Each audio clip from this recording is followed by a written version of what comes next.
You can help support and promote the show by purchasing our merchandise at cafepress.com/Packard Pokes At, where you can choose from a variety of different items like hoodies, hats, and bears. Oh my! Put a Packard Pokes At mug in your hands today. Do you like Packard Pokes At and want to hear it on demand and on the go? Download the free app today at Stitcher.com. Available on iOS, Android, Nook, and iPad. This is Packard Pokes At, and I'm poking at your news.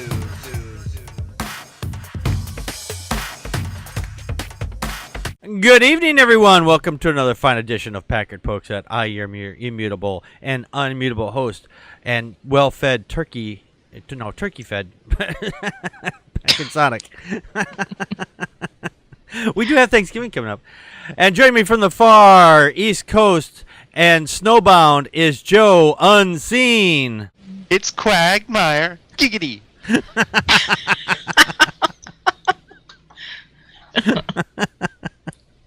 And joining us from the far West Coast with probably less snow than we have here is Connie Practical Magic 9. I don't care what you say anymore. This is my life. And wait.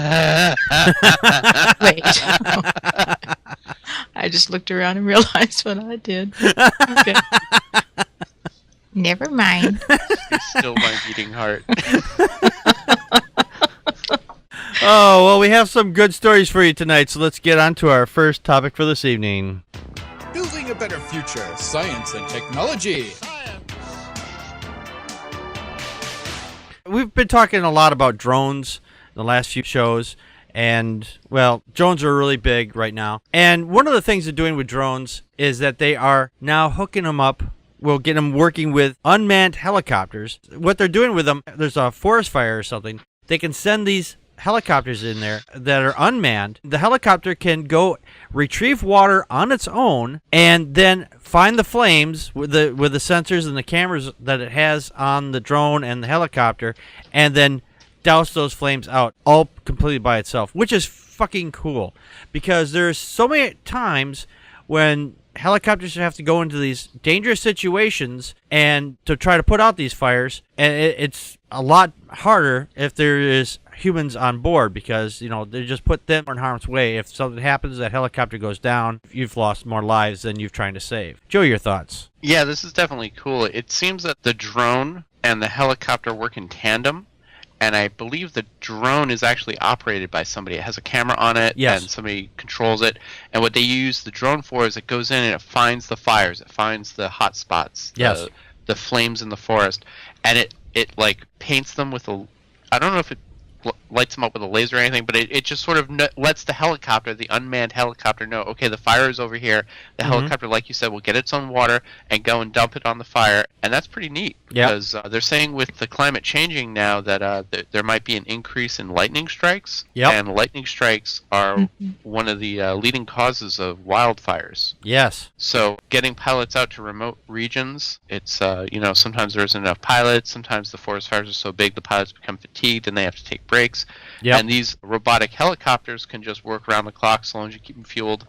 And just keep dumping water on these fires until they're out. Yeah, that it did say here that they hope to have the 1-2 robotic combo that will take over for humans when they aren't available for flight or fires or to face too many risks. So they're basically, they would have the robot and the other thing available all the time. So you wouldn't even have to have somebody monitoring the drone either. Do you have anything else you want to add on to that? No, it's just pretty neat. I mean, I can imagine the fire helicopter pilots grumbling and going, "We're out of a job." But it took our jobs! You took me jobs! But I mean, one day everything will be automated. So they're gonna take all our jobs. They're gonna take our jobs. They're good jobs. There's gonna be a robot me tweeting one day and making memes and posting them to Facebook, and I'll just be sitting there like, I don't know what to do anymore. It'll be taking a robotic meme maker now, huh? Right. You're out of a meme job, Joe. Robot's more creative than I am. Yeah. Here's the Jetsons. Connie, your thoughts? Now, granted, the most dangerous job in wildfire fighting is still on the ground. Yes. But there have been like 35 air tanker deaths in 100 years, and 56 helicopter and 59 with aviation. A lot of this has to do with, I guess they'd say it's pilot error, but just collisions or hitting trees and hitting mountains. And I can imagine that there's probably a lot of confusion, in a tight airspace. And the air tankers and the helicopters, whether they're dropping water or they're dropping the chemicals, sometimes they can actually make it so that people on the ground don't even really have to be in the equation. They're just there for cleanup. Not every time, but a lot of times. The thing I did not realize, though, when I was researching this, is that most of our fleet of airliners, air tankers, were from like World War II and Korea. And they've been retiring a lot of them because they just, they were retrofitting them and they were having them do things.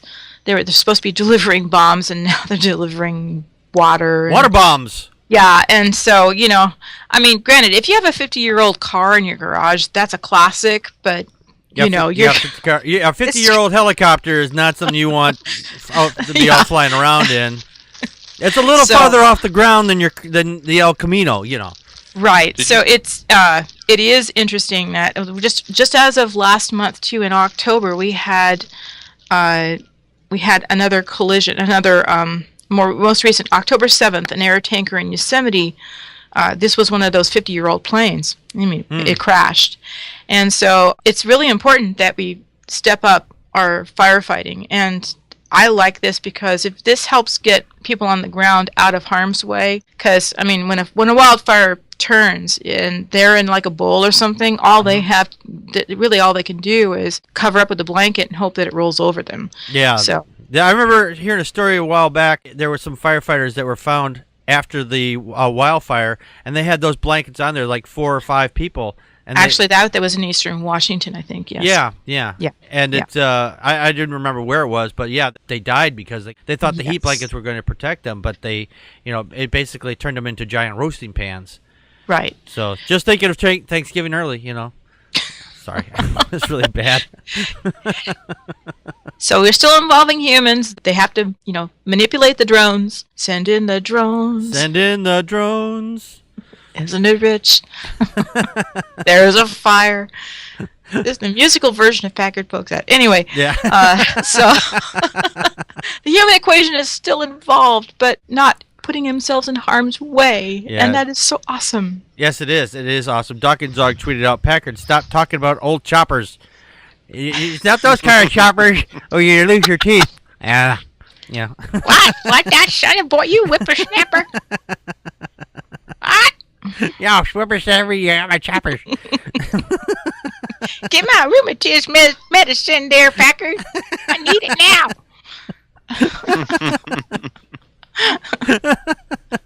now. Speaking of silly things, let's get on to our next topic for this evening.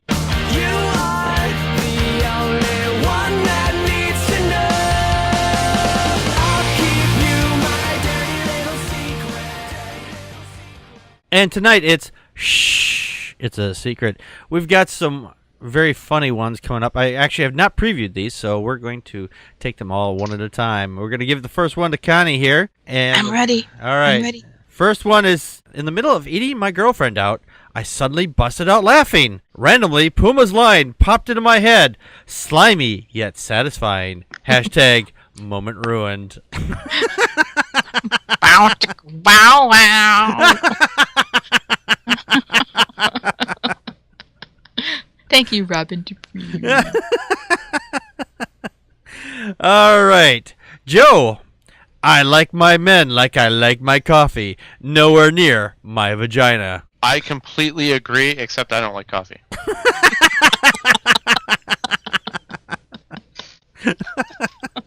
My music taste literally goes from metal to Disney Channel theme songs.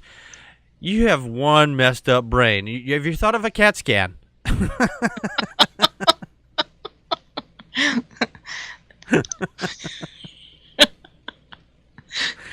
Alrighty. Connie, my girlfriend asked if I thought she was fat, so I started singing All About That Bass. She couldn't stop laughing. My husband would have sung it to me and said all about that bass. No fly fish. Yep. Bass. Yeah, I was tomato. I always wondered when I was younger. I always thought it was like they called it a bass. So it was like, why would they call it a bass? I didn't understand that. It's like, no, it's bass. It says bass. No, it's English is stupid. English is weird. That's what my son told me this week. English is stupid.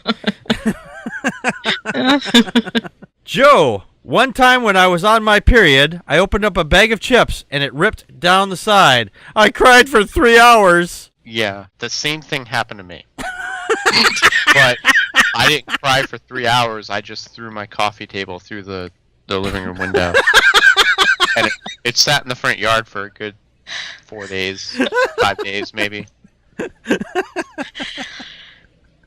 And the only reason I even had the window fixed was because, it started to rain and the water was coming in and it sucked. Yeah. Okay. And I didn't clean up the chips either. They were all over the place. I bet not. Well, chip happens. Chips happen. Yes. Went on a date with barbecue ranch too. It sucked. Yeah. Went on a date with a guy I just met, and when I refused to sleep with him, he called me a prude, old-fashioned, and I said I have major issues. No, I just respect myself, that's all. Well, that's fine and dandy. We have standards. We have standards. There you go. They're really low. Hey, I'm a guy. We have low standards. No, I'm just kidding. Dachshunds can pole vault over them, but we have standards, people. Right. That's better answer than I came up with. All right, we'll go through this one more time. Connie, at night, my cat will start meowing for no reason, and it creeps me out. Then I'll remember that I don't have a cat. It's just my toddler being a weirdo. My God. Red rum. Red rum.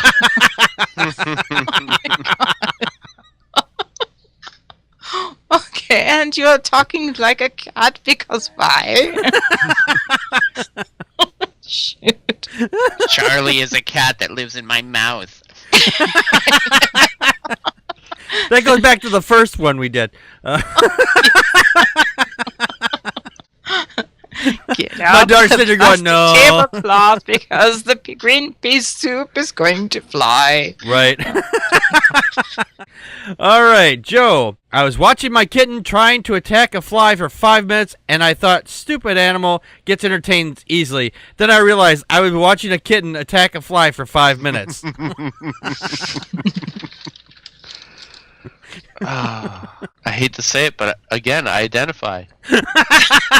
I mean, after a while, you're just like, wow, that animal is really, I'm watching that animal.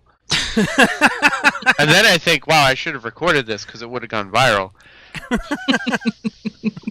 Yeah, by that time, the moment is past. They're not doing it. The moment is way past. By the time I go get the camera, the cat's already done with the fly and is off in another room. Doing something else, yeah.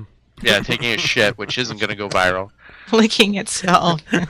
Yeah, going to town on its nuts. That might go viral, but you don't want to go there. It'll go viral in a whole different way that you don't want. No. CDs or tapes? CDs. CDs nuts! Okay, last one. I just want to make enough money to never have to think twice about adding guacamole. Ugh, I hate guacamole. Yeah, what? Yeah, it's just something about the U and a G right next to each other. It's like, guacamole. I don't even know you anymore. Yeah, dude, We're I over, gotta leave Packard. the show. It was nice knowing you. Not really. Now that I know this. Actually, to tell you the truth, I never actually had the opportunity to try guacamole, so I really don't know if I'd like it or not. Now I'm canceling my Patreon.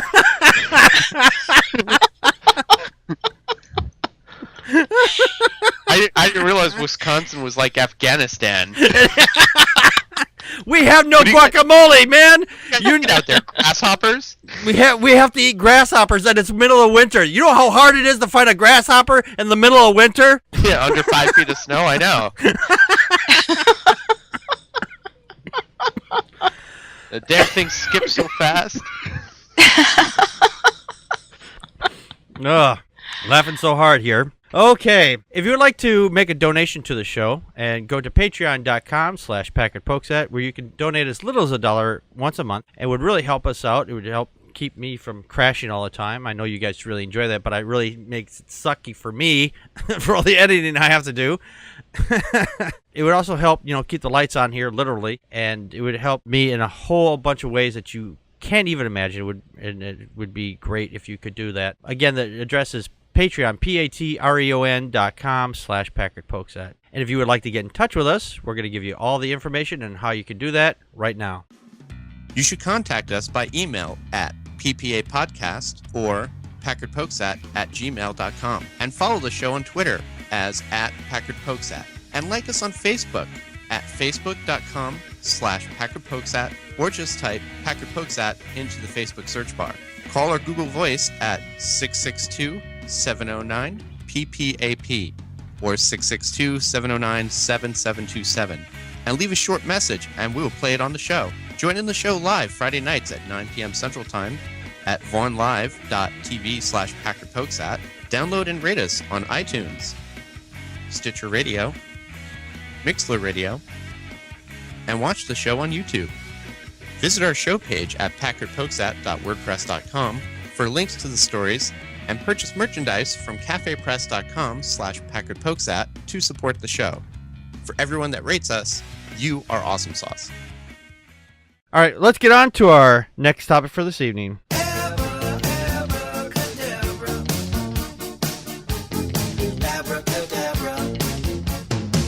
That actually fits tonight's Poke At Religion part here. Pat Robertson thinks he can heal people through text messages by, basically saying abracadabra over the TV. Apparently, on his Wednesday's edition of his Robertsons 700 Club, he said that there's somebody out there with a pain in their neck. A 15-year-old Michael of Madison, Alabama. See, it's in Alabama. You just know it's going to be good when they say they're out in Alabama.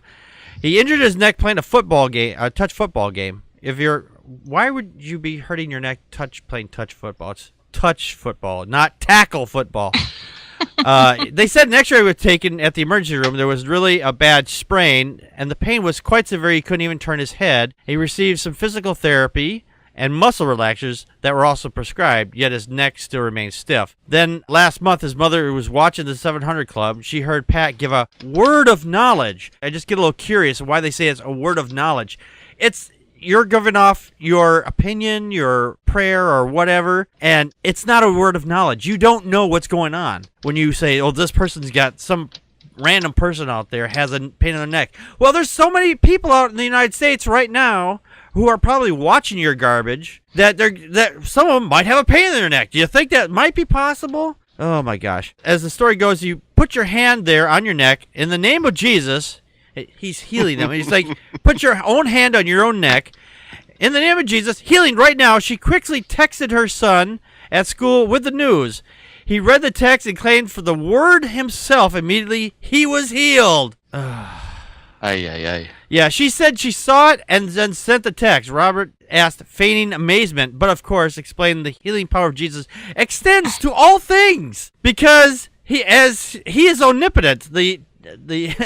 Oh my gosh.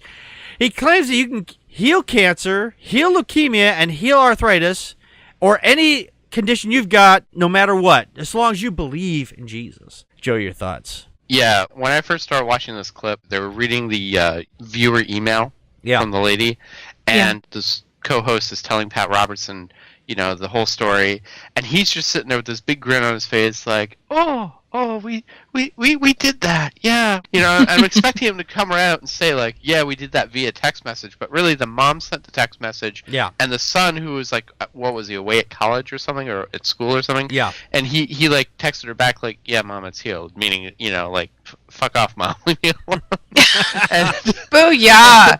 Yes. And so Pat Roberts is like, via text message? And I'm like, go on, say it, you did it via text. And he never said it. Instead, he said, let's send out another healing. And I'm like, wait, what? Hold the phone? And he like takes hands with his co-host, and they start like she does this really creepy thing. She's like, oh yes. And they both bow their heads and start talking to Jesus to heal people with very common ailments. Like, you with lower back pain, you feel the healing hand of God come over you right now. You, woman who was just found with a lump in your breast, you feel the healing power of God come over you. You, person who has dandruff, you feel the healing power of God come over your scalp. And I'm sitting there watching this, I'm just like, wait, what? Like, like this is batshit crazy.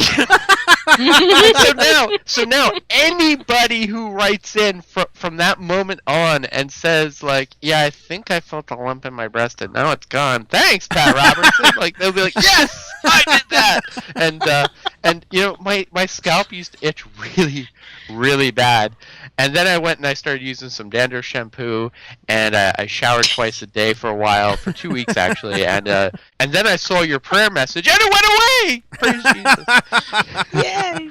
Praise Jesus! So I mean, it's just it's batshit crazy. It is. It really is, because completely... the odds of that happening, someone being out in the audience who has one of these ailments, which are common. Now, if he were to say, there's somebody out in the audience who has a pain exactly right here, and it happens to be a long metal pole, and if you pull it out right now, and I'll pray for you, and it'll be healed, and there won't be any damage there, then, you know, I might give it a little bit more credence. Maybe. But they'd have to have a videotape of it actually being pulled out, you know.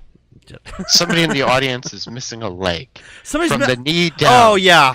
They lost their leg in a horrible motorcycle accident. It's been documented by doctors. They have medical records showing that their leg was gone. Your leg is healed. It is back. Yeah. Praise Jesus. Fuck, I'd believe at that point. Yeah, there I would too. If someone bet your lower back pain went away. Or a strain in your neck. It's a sprain. Sprains heal. Yeah. It takes a while, but they heal. Yeah. That's great, Mom. Leave me alone.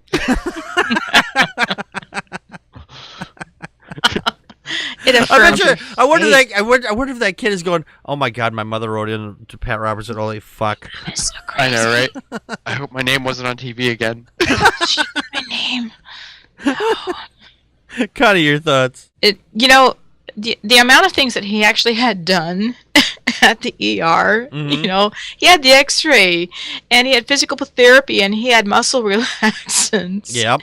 You know, and again, this is just something that requires some time and just to be able to relax. It's very rare that you have to actually go in and surgically do anything to it. And the way that it's really weird, the way that this is phrased on the link that we'll provide for you, because it makes it sound like, it almost implies, this is, when I read it, I'm going, wait, did he have this pain for a month? Mm-hmm. And it's because when they talk about it on Pat Robertson's show on the 700 Club, they say, you know, they make the reference that this was a word of knowledge you had a month ago. And I'm like, oh my gosh, so this could have even been like the same weekend. It makes it sound like this kid was going around with pain for a month. Yeah. And that's just likely not the case. Right. But they phrase it so that it's vague enough. He's a smart. See, he hasn't gotten this far, this long, because you know he's like Methuselah old. Pat Robertson is, without knowing a few tricks, how to bend the truth. You know, light that's good stuff. for that. So yeah. No, but you hit on a real important point there, that they make it incredibly vague.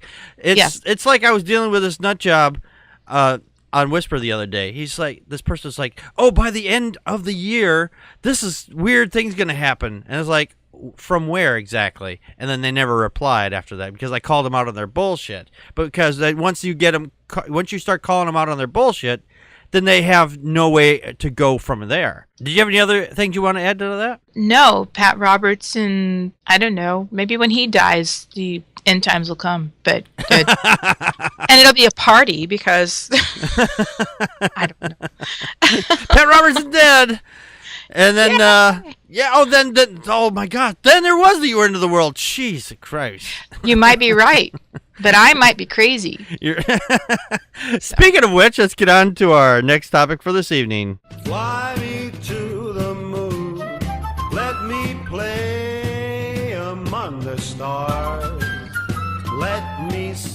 what spring is like on Jupiter and Mars. And on tonight's Did You Know They're an Atheist, we're going to be talking about somebody I have been listening to for a very long time, and even before I knew he was an atheist, is Billy Joel. Here's an interview from a biography from the 1982 book Rock Stars.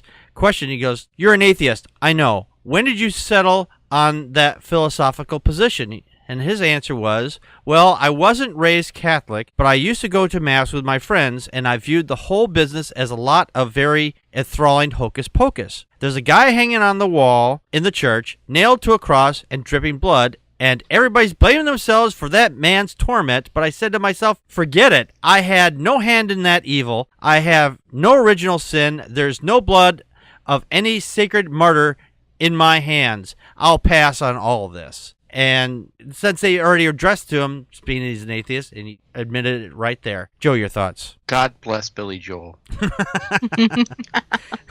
You may be right. I may be crazy. What was that song where he talks about Catholic girls give it up too late? Yeah. Yes. If you listen to the staff meeting, I did play that one on the staff meeting, actually. Oh, yeah. Yeah. I mean, I always thought that because he included that line in the song that he was... Only the good die young. Only good die young, yep. Right, Only correct. the good die young. Doc and Jog in the chat room there says, he didn't start the fire, but Billy Joel will burn in eternity in the eternity one. Well, good, because the eternal that's one. be a barbecue, right? Yeah, hey, if Billy Joel's going to be there, fuck, I'm there. Yeah. Well, because of that line, I always thought that he was raised Catholic, but in the interview material, in the research for this story, he straight up said, I wasn't raised Catholic. I think you actually quoted that line just now. Yeah. But yeah, he said he wasn't raised Catholic, and so I actually found that surprising, but yeah, he's an atheist. Yeah, definitely. And he drinks a lot. Yeah. Like all atheists. Yeah, well, I don't drink, but that's, I'm kidding. Because we all know atheists are autistic. And we all play piano, Joe, right? Yeah, well, I was thinking about taking piano lessons. That'd be awesome. Yeah, well, I've been thinking about that for like my whole life, actually. So long before I heard about Billy Joel. Yo, let's do it. Yeah, right. Let's go to you Michigan. Dave will teach us. There you go. You buy me a piano, I'll practice. Connie, your thoughts? I love Billy Joel, and Just the Way You Are was actually the first song I really knew about him when I was in college, but I prefer the Piano Man. It kind of branded him for a long time. Yeah, I guess, but he can tell a really great story. Very talented. Mm-hmm. Evidently, his real big influence when he was a young teen was watching the Beatles on Ed Sullivan, and he said, "Wow, I could do this." Mm-hmm. And we're going to provide a link to an interview with Howard Stern from, 2010? I think so, yeah. Yeah, something like that. And the interview, I found it really fascinating to listen to it all, because he was talking about his piano teacher when he was a kid, because his mom wanted to, play piano. And he would go home and play, like, he said it was Mozart. Mm-hmm. But he'd get bored with memorizing the piece. And so he'd just, improvise. So he didn't actually learn the piece that he was supposed to present to at the next recital. And so his mom he said, my mom would hear all this music, and she said, "Oh, what's that? What's that?" And he said, "Oh, that's just the next movement." But he's making it up. And so when he'd get to the recital, he would not know the piece he's supposed to present. And one of his first piano teachers said, "Oh, he'll never be any good at this." And the mom's like, "I'm so confused, because he was really awesome."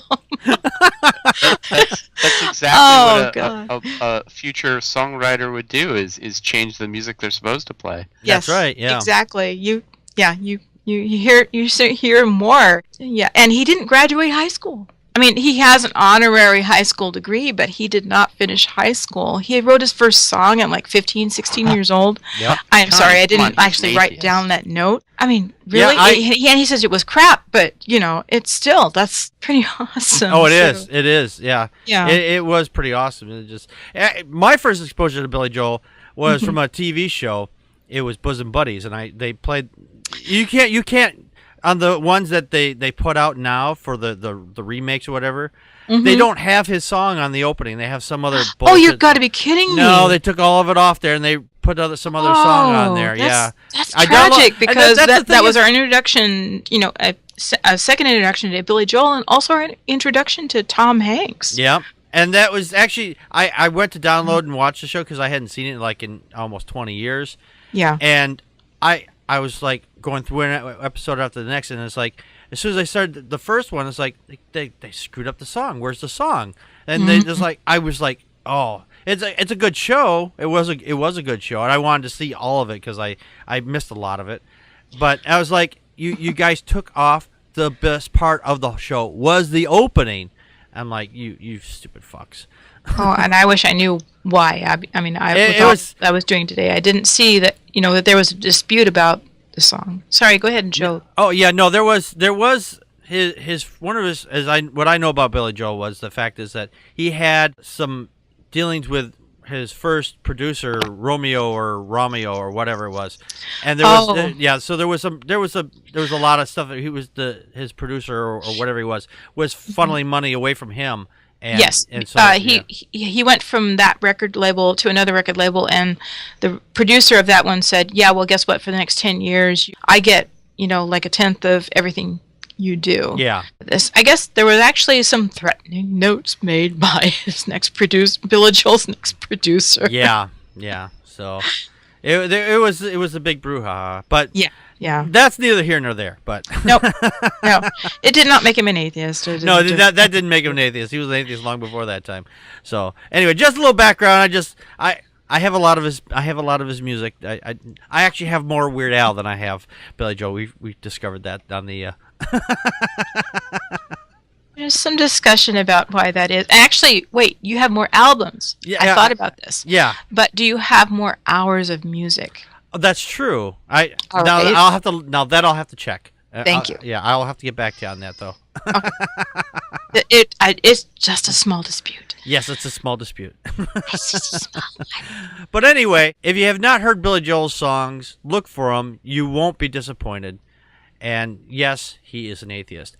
All right. Anyway, we got to get out of here. I want to thank everybody for coming and putting up with our little technical snafus as we often have here on the show. But if you go to patreon.com/Packard Pokes At and donate $1 or $2 to the show, it would help me take care of these little snafus so we can have an uninterrupted show for a change. Become a patron. That's right. Become a patron over at Patreon for the show. It'd be really help me out. I'm not asking for a lot. $1 a month. Can you spare $1 a month? Give him a pledge. He's the Packard man. Hold on. We're gonna do a promo on that, Connie. We're gonna do a promo on that. I don't play piano. That's all right. I'll supply the music. I'm gonna find out how much $1 a month is per day. It's $33 per day.